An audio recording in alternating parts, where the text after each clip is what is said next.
When we think of sandwiches today, we imagine thick deli meat stacked high, fancy cheeses, and artisan breads. But go back 90 years, and the story was very different. During the Great Depression of the 1930s, food wasn't about luxury, it was about survival. Families had to stretch every penny, and what ended up on the table was often the result of pure necessity. Sandwiches became one of the most common meals, not because they were special, but because they were cheap, filling, and could be made with almost anything. Imagine being a child in 1932. Your father might be out of work, your mother trying to feed 5 kids with only a loaf of bread, a few onions, maybe some lard, or a jar of peanut butter that had to last the whole week. Sandwiches became the great equalizer, quick, portable, and endlessly adaptable. They could transform scraps, leftovers, or even strange ingredients into something that at least felt like a meal. Bread was the foundation. During the Depression, many families baked their own loaves because store-bought bread, even at 5 cents, was a luxury. Cornbread, biscuits, or homemade yeast bread often held together whatever filling could be scraped together. And those fillings? They tell a story of creativity, hardship, and resilience. From onion and mustard to mashed beans, or even ketchup sandwiches, every bite was a reflection of the times. What's truly fascinating is how sandwiches carried more meaning than just food. They represented resourcefulness. They were a way for mothers and grandmothers to hold families together through shared meals, even when cupboards were nearly bare. Food in those days wasn't just fuel, it was hope. A humble sandwich could make a hungry child smile, if only for a moment. This is why the poor man's sandwiches of the Depression era aren't just strange recipes from the past. They're symbols of survival. They remind us how tough life once was, and how people found dignity and comfort in the simplest of meals. One of the most remarkable things about poor man's sandwiches is how people managed to take the simplest, cheapest ingredients and somehow make them work. These weren't gourmet recipes, but to a hungry stomach, they felt like a blessing. The Great Depression and wartime scarcity taught families to stretch every item in the pantry. What might look strange or even unappetizing today was, back then, a clever solution to hunger. Take the onion sandwich, for example. It sounds almost laughable today, just raw onion slices between 2 pieces of bread, sometimes with a little salt or mustard. But onions were cheap, they lasted a long time, and they added a sharp flavor that made plain bread taste like a meal. Another classic was the ketchup sandwich, a quick fix when meat was out of reach. The tangy, sweet flavor of ketchup gave the illusion of something richer than it was. Peanut butter was another savior, though very different from the creamy, sugar-packed version we eat today. Depression-era peanut butter was often gritty, natural, and oily, but it was high in protein and calories.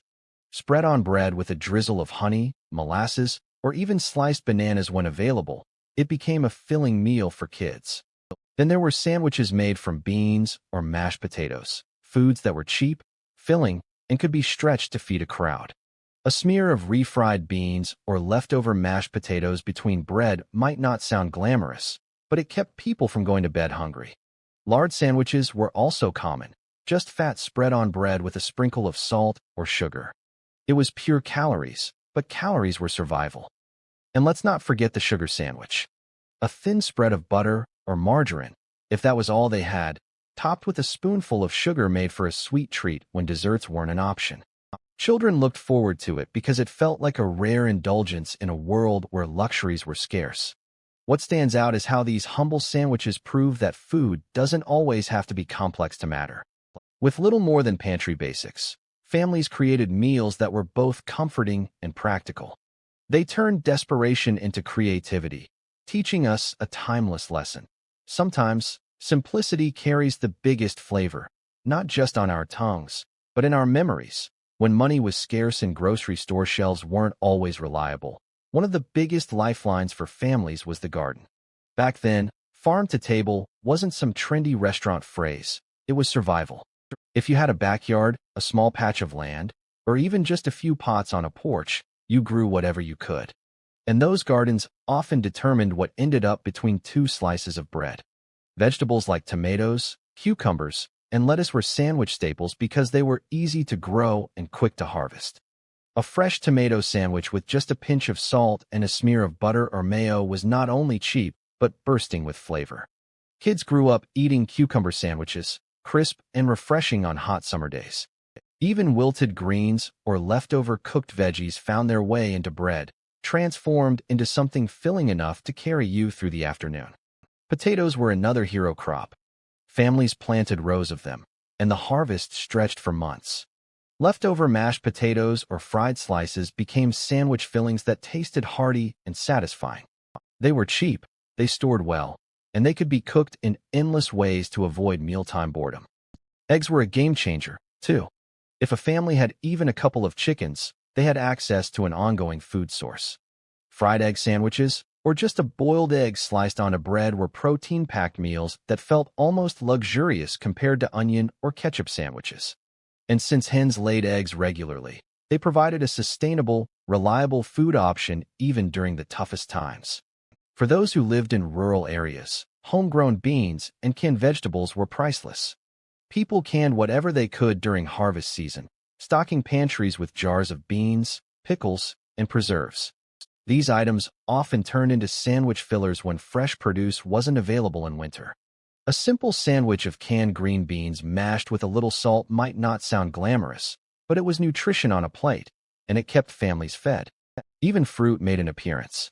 Apple slices, pear preserves, or homemade jams became sweet fillings when sugar or desserts were out of reach. Many kids considered a jam sandwich to be a special treat because it broke the monotony of savory or bland sandwiches eaten day after day. The garden wasn't just about food.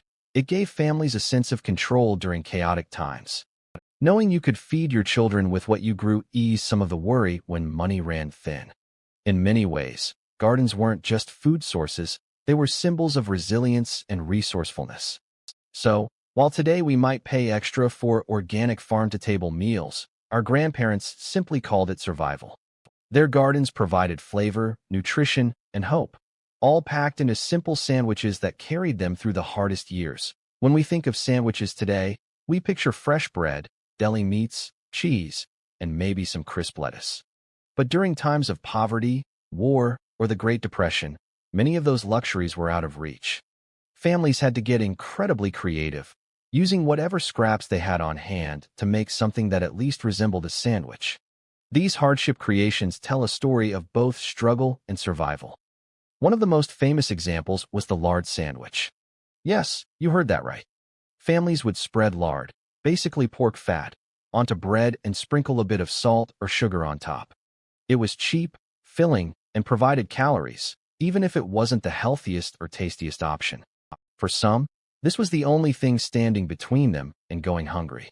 Then there were onion sandwiches, a staple for the working poor. A thick slice of raw onion, sometimes with a drizzle of vinegar, was placed between two slices of bread. It was pungent, it was sharp, and it definitely left an aftertaste, but onions were cheap and lasted longer than most vegetables. For many laborers, this simple sandwich gave them enough energy to get through long days. Another classic was the ketchup sandwich. If meat and cheese were unaffordable, a simple squirt of ketchup spread over bread became a meal. It wasn't glamorous, but the tangy sweetness of ketchup gave the illusion of something more flavorful. Similarly, mustard sandwiches existed too, spicy, bitter, and not exactly gourmet, but they filled an empty stomach. When protein was hard to come by, families stretched what little they had.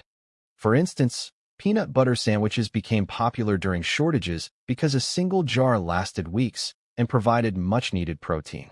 If a family had access to even small amounts of Spam, bologna, or leftover cold cuts, they were sliced razor-thin to make them last longer, often paired with whatever condiments were available to mask the scarcity.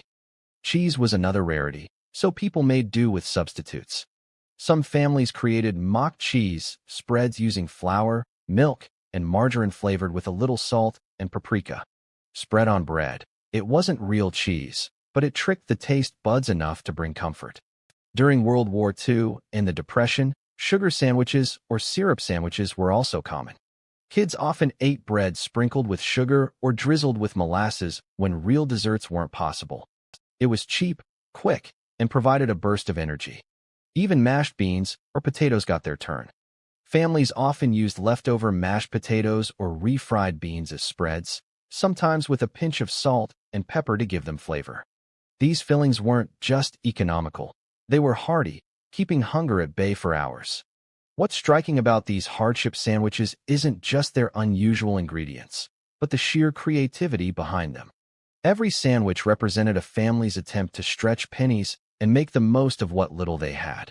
For our grandparents, it wasn't about taste or presentation, it was about survival.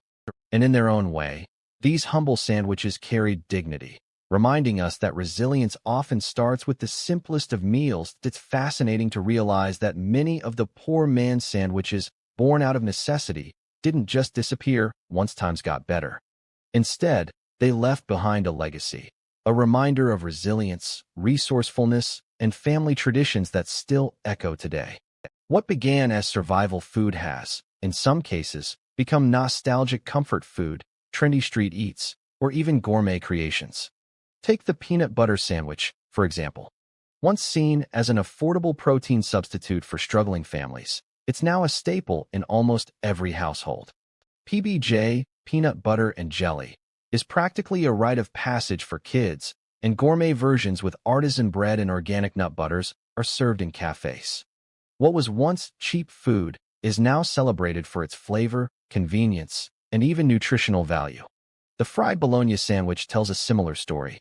Once considered a poor man's substitute for ham or turkey, it's now a Southern classic in the U.S., found in diners and even high-end restaurants. Some chefs elevate it with fancy condiments and artisanal bread, turning what was once a symbol of struggle into a proud piece of culinary culture.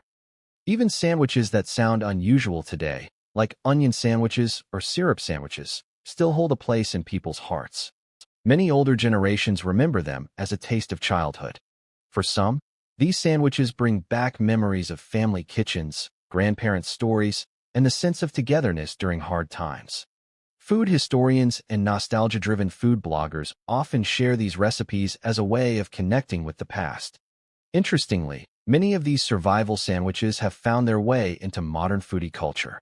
Social media has given rise to trends like Depression-era cooking or wartime recipes, where people recreate old hardship meals as a way of honoring history. YouTube channels dedicated to food history often highlight these sandwiches, and audiences are fascinated by the mix of hardship and ingenuity they represent. But beyond nostalgia or trends, these sandwiches carry an important lesson. They symbolize gratitude and adaptability.